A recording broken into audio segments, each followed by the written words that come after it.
I found that nothing in life is worthwhile unless you take risks. Nothing. Nelson Mandela said there is no passion to be found playing small and settling for a life that's less than the one you're capable of living. Now, I'm sure in your experiences in school and applying to college and picking your major and deciding what you want to do with life, I'm sure people have told you to make sure you have something to fall back on. Make sure you got something to fall back on, honey. But I never understood that concept, having something to fall back on. If I'm going to fall, I don't want to fall back on anything. I want to fall forward. I figure at least this way, I'll see what I'm going to hit. Without consistency, you'll never finish. So do what you feel passionate about. Take chances.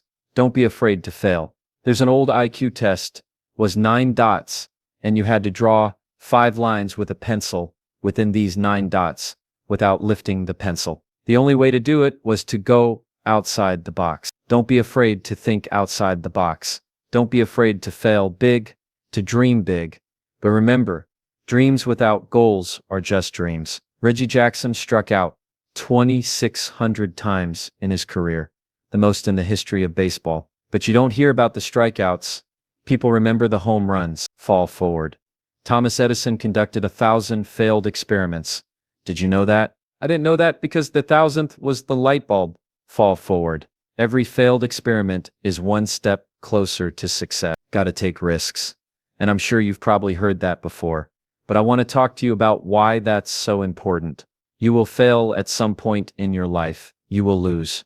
You will embarrass yourself. You will suck at something. There's no doubt about it. And I know that's probably not a traditional message for a graduation ceremony, but hey, I'm telling you, embrace it. Because it's inevitable. In the acting business, you fail all the time. Early on in my career, I auditioned for a part in a Broadway musical. Perfect role for me, I thought. Except for the fact that I can't sing. I didn't get the job. But here's the thing. I didn't quit. I didn't fall back. I walked out of there to prepare for the next audition, and the next audition, and the next audition. I prayed, and I prayed, but I continued to fail, and fail, and fail, but it didn't matter, because you know what? There's an old saying, you hang around the barber shop long enough, sooner or later, you're gonna get a haircut, so you will catch a break, and I did catch a break. Last year, I did a play called Fences on Broadway, but here's the kicker. It was at the Court Theater. It was at the same theater that I failed that first audition 30 years prior. The point is, every graduate here today has the training and the talent to succeed, but you have the guts to fail. If you don't fail, you're not even trying. I'll say it again, if you don't fail, you're not even trying. To get something you never had, you have to do something you never did.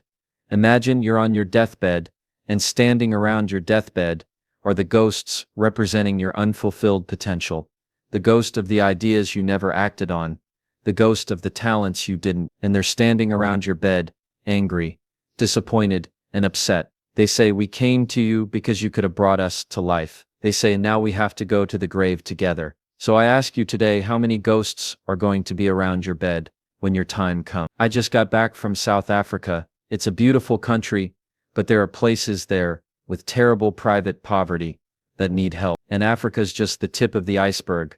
The Middle East needs your help. Japan needs your help. Alabama needs your help.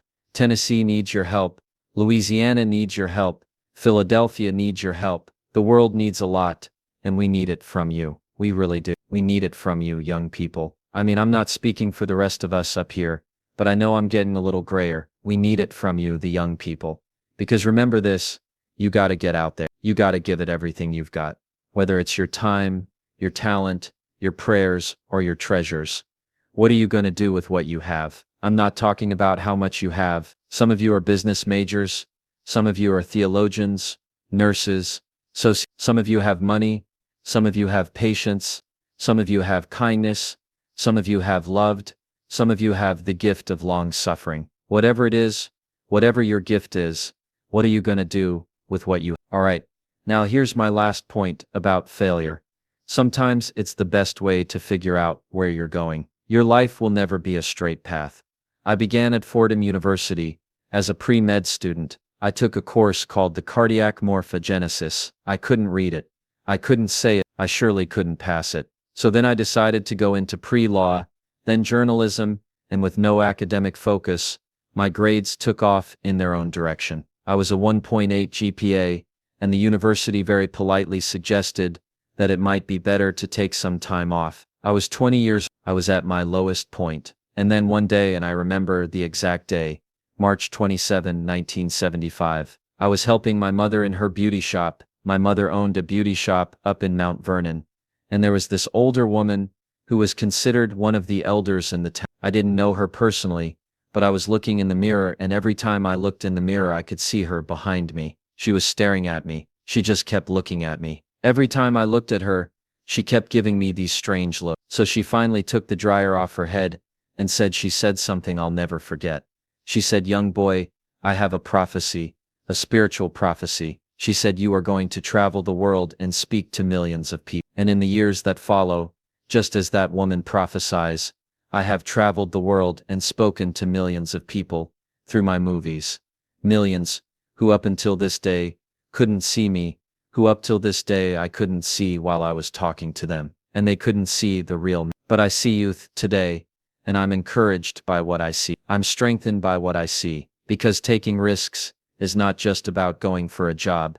It's also about knowing what you know and what you don't know. It's about being open to people and to ideas. The chances you take, the people you meet, the people you love, the faith that you have, that's what's going to define you. Never be discouraged. Never hold back. Give everything you got. And when you fall throughout life, remember this: fall forward. So graduates, I challenge you today: embrace your passions, take risks, and fall forward. Don't hold back out of fear of failure, because every setback is a setup for a comeback. Use your talents, your time, your voice, and your courage to make a difference in the world. Stand up for what you believe in, reach beyond your comfort zone, and never settle for less than what you are capable of achieving. The world needs your gifts. So go out there, give it everything you've got, and make your mark. Your future starts now. Are you ready to step into